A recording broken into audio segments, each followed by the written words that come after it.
तो स्वागत है आप सभी का मेरी इस पॉडकास्ट सीरीज के दूसरे एपिसोड में। तो इस एपिसोड में मैं आपके साथ शेयर करूंगा एक ऐसे शख्स की कहानी जिसने बगावत की, अपनी सोच के लिए घर ही नहीं बल्कि पूरी दुनिया से लड़ा।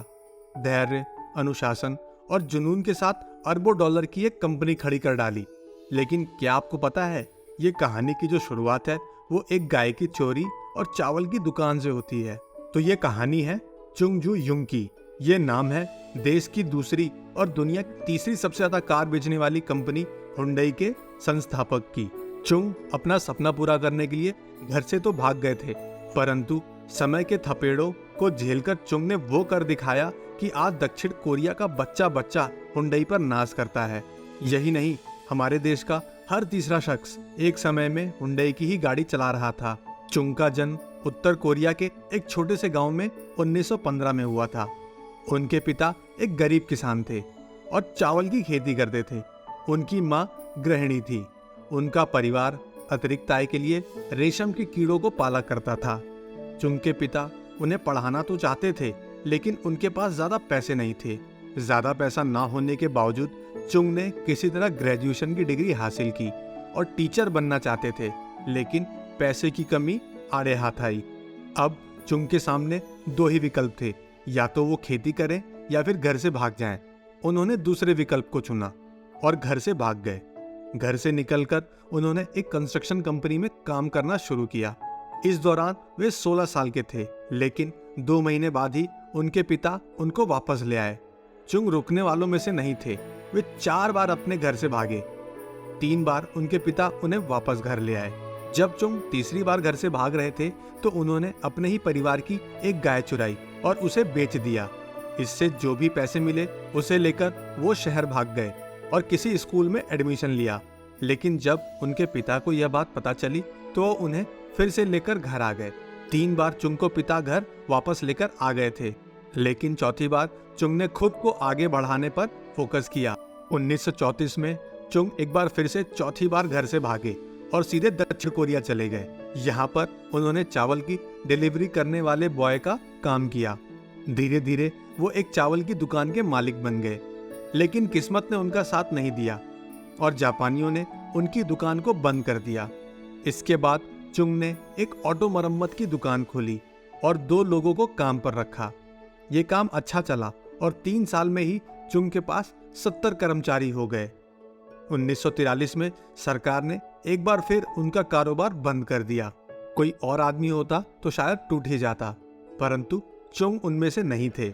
जैसे घर से भागने से चुंग को रोका नहीं जा सकता था, वैसे ही एक बड़ा सपना पूरा करने से भी उन्हें कोई नहीं रोक सकता था। यहीं से शुरुआत होती है हुंडई की। चुंग ने अपनी बचत के पैसों से ऑटो मरम्मत की दुकान बंद होने के बाद 4 साल बाद हुंडई सिविल इंडस्ट्रीज की स्थापना की। ये एक कंस्ट्रक्शन कंपनी थी।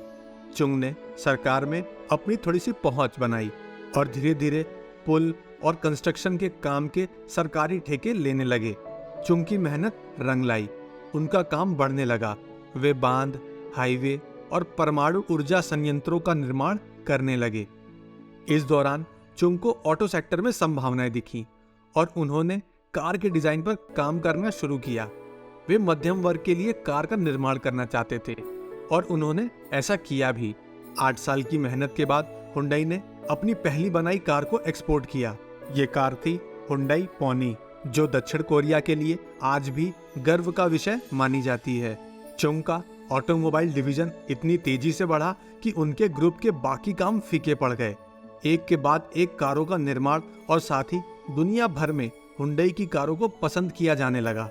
इसके साथ ही हुंडई ने जापान की सबसे बड़ी कार निर्माता कंपनी सुजुकी को सीधे टक्कर देना शुरू कर दिया। बाद में हुंडई ने लग्जरी कारों का निर्माण में भी कदम रखा और उसमें भी सफलता पाई। आज हुंडई दुनिया भर में घर घर की कार के तौर पर फेमस है।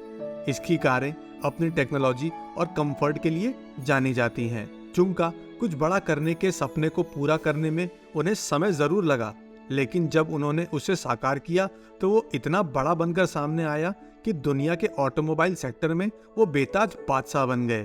तो चुंग ने भी अपने जीवन में काफी निराशाएं देखी, परंतु वो कभी हताश नहीं हुए और कभी ना हार मानने की दृढ़ इच्छा ने उनको और उनके द्वारा स्थापित की गई इस हुंडई कंपनी को आज विश्व भर में ये पहचान दिलाई है। और फिर 85 वर्ष की आयु में चुंग की सियोल में उनके घर पर प्राकृतिक कारणों से मृत्यु हो गई और उन्हें बौद्ध और कन्फ्यूशियस प्रथागत संस्कारों के अनुसार दफनाया गया। कोरियाई इतिहास में सबसे अधिक मान्यता प्राप्त और प्रशंसित व्यवसायियों में से एक के रूप में चुंग की पहचान अभी भी आधुनिक कोरियाई समाज और उद्योग में फैली हुई है। क्रिएटिविटी और इनोवेशन पर जोर देने वाले बिजनेस से जुड़े इवेंट्स का नाम उनके नाम पर रखा गया है। हुंडई की वर्तमान सफलता का श्रेय व्यापक रूप से चुंग की अंतर्दृष्टि और संकल्प को दिया जाता है।